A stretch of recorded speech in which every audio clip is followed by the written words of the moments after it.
Halo saudara-saudari yang terkasih dalam Kristus, berjumpa kembali dalam katekese digital singkat hari ini. Hari ini kita akan membahas tema memahami iman dan wahyu Allah. Mari kita simak bersama-sama. Dalam setiap perayaan Ekaristi, doa ataupun berbagai ritus liturgi Katolik, kita seringkali mendengarkan kata wahyu atau karya pewahyuan Katolik. Namun, apakah sesungguhnya wahyu itu?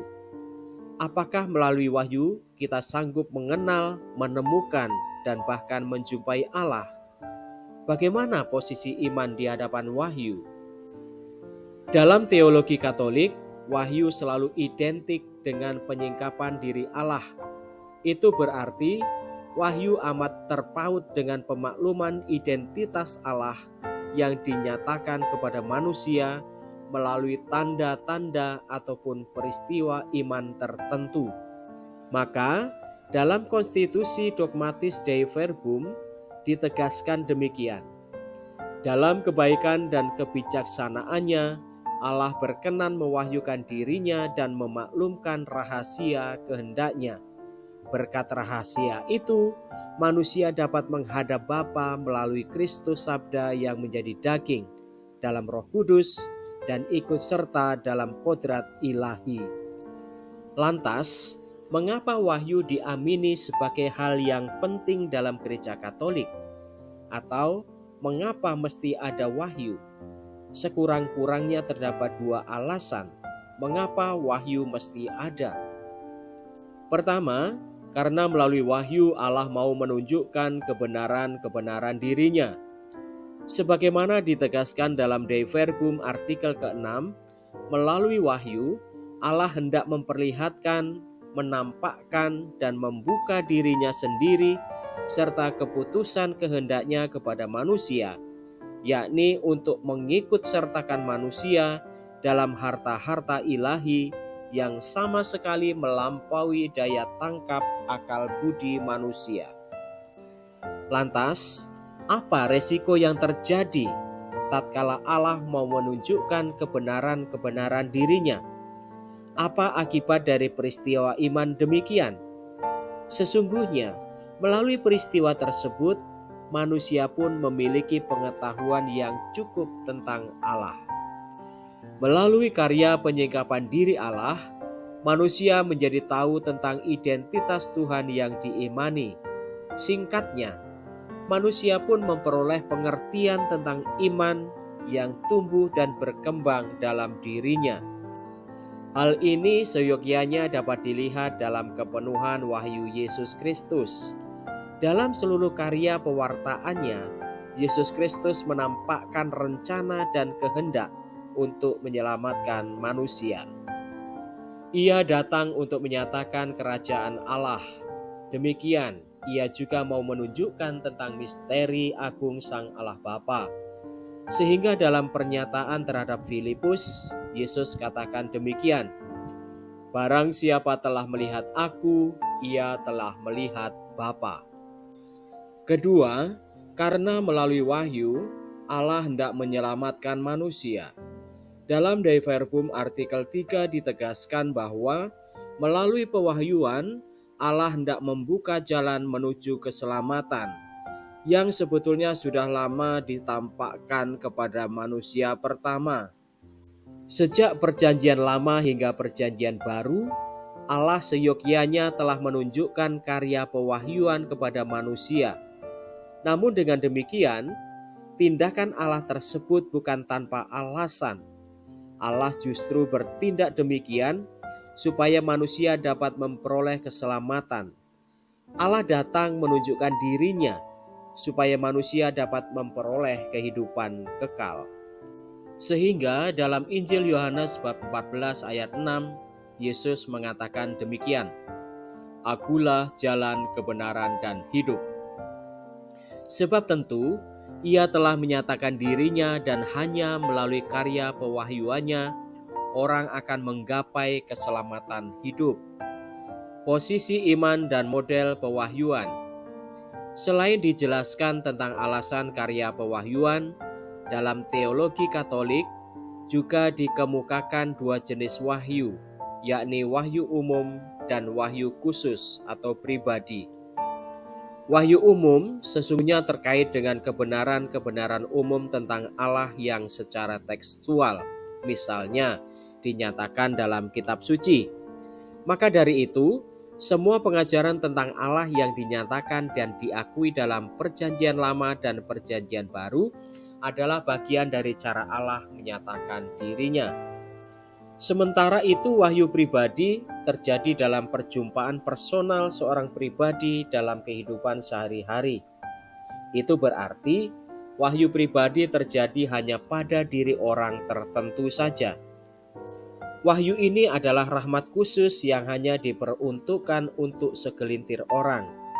Dalam kitab Wahyu, Yohanes menunjukkan bagaimana ia memperoleh karunia pewahyuan dari Allah. Tatkala dikarunia Roh Kudus, ia melihat bagaimana anak manusia berpakaian jubah yang panjangnya sampai di kaki dan pinggangnya dililit ikat pinggang emas. Sehingga ini adalah contoh bagaimana wahyu pribadi hanya dikaruniakan secara khusus kepada orang tertentu saja. Lalu, bagaimana posisi iman di hadapan wahyu? Dalam teologi Katolik dijelaskan bahwa melalui pewahyuan Allah menyatakan dirinya kepada manusia.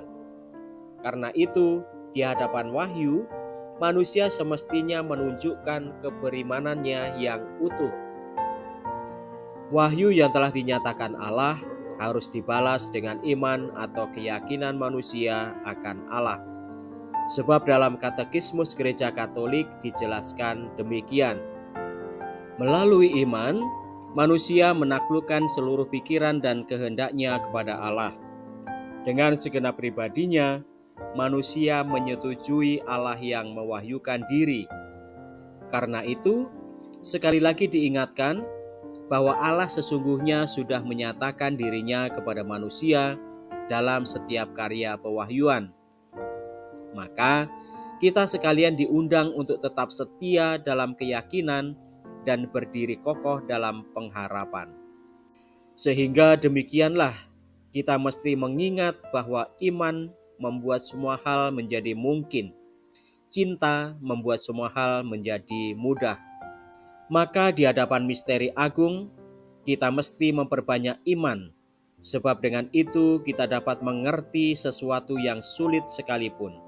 Demikian, kita mesti memperbanyak cinta, supaya dengan itu kita bisa tahu seperti apa wajah Allah, Sang Pengasih dan Penyayang. Beriman sebagai tanggapan atas karya keselamatan Allah. Dalam hidupnya, manusia mengalami dan merasakan bahwa Allah senantiasa hadir menyapa dirinya. Allah menghibur, membimbing, dan menguatkan manusia, baik dalam suka maupun duka, baik dalam kepastian maupun keraguan, baik dalam untung maupun malang. Allah setia menyertai manusia, karena Allah menghendaki hidup manusia selamat. Untuk memahami lebih mendalam tentang iman, maka kita harus juga memahami tentang wahyu, karena iman tidak dapat dipisahkan dari wahyu ilahi. Pengertian wahyu.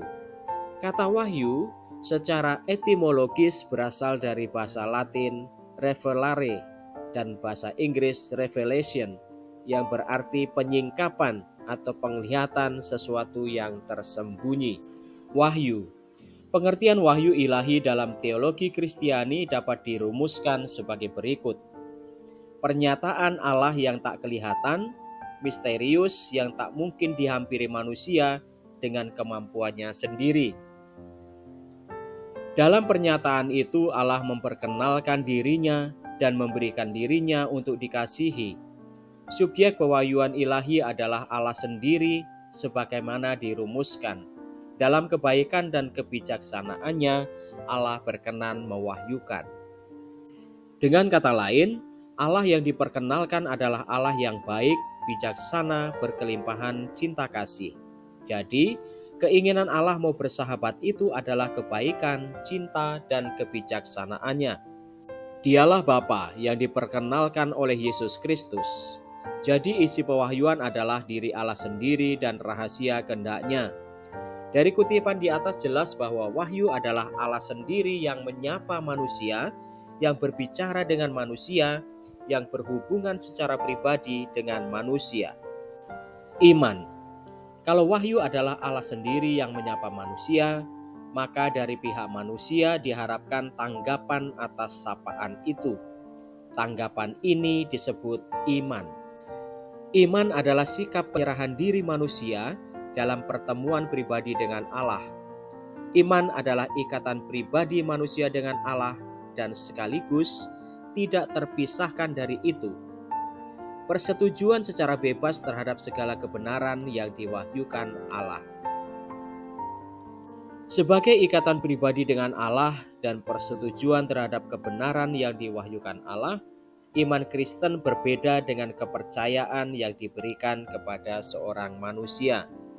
Menyerahkan diri seluruhnya kepada Allah dan mengimani secara absolut apa yang Ia katakan adalah tepat dan benar. Sebaliknya, adalah sia-sia dan salah memberikan kepercayaan yang demikian itu kepada seorang makhluk. Makna beriman.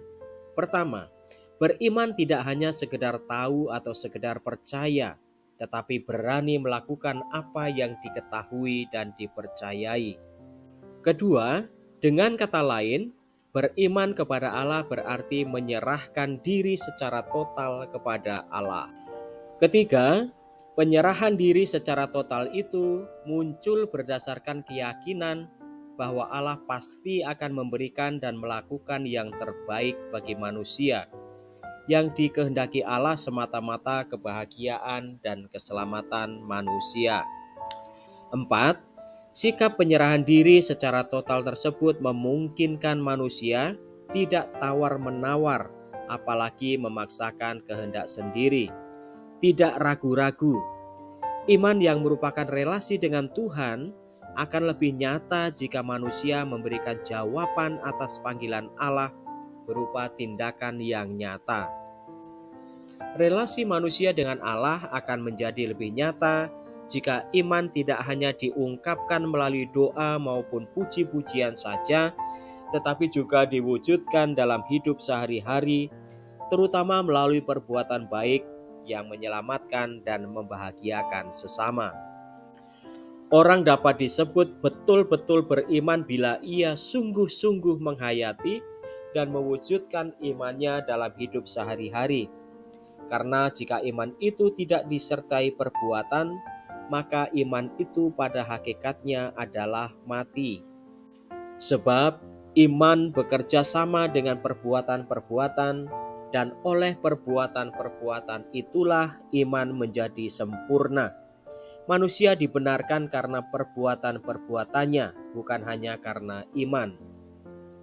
Yesus pun secara tegas mengatakan, bukan setiap orang yang berseru Tuhan, Tuhan akan masuk kerajaan surga, melainkan dia yang melakukan kehendak Bapa-Ku yang di surga.